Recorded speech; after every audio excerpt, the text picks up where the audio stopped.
दोस्तों, जैसा कि आप सबको पता है कि 12 जून को अहमदाबाद में प्लेन क्रैश हुआ और हम भारतवासियों को काफ़ी उस पर दुख भी हुआ। तो उसी दुख को हम अपने गीत संगीत के माध्यम से आप सबके बीच में परोस रहे हैं। आशा करते हैं आप सबको बढ़िया लगेगा और लाइक करके आप लोग जाएंगे। आइए स्टार्ट करते हैं वीडियो को। अहमदाबाद में गिरल बा विमानमा, गइल भैया कितना लोग के जानामा। अहमदाबाद में गिरल बा विमानमा, गइल भैया कितना लोग के जानामा।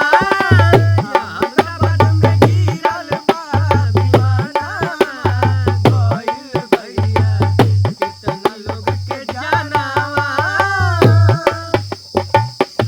सोचल सपनवा सब कर हो गइल चूर हो।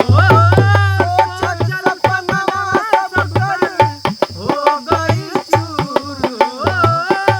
सोचल सपनवा सब कर हो गइल चूर हो। क्षण भर में हो गइल अखिया से दूर।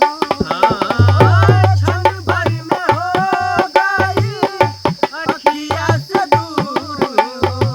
क्षण भर में हो गइल अखिया से दूर हो। अचके में घटला घटनमा ए भैया। जियो। चक्के में घटला घटनामा, गइल भैया कितना लोग के जानामा।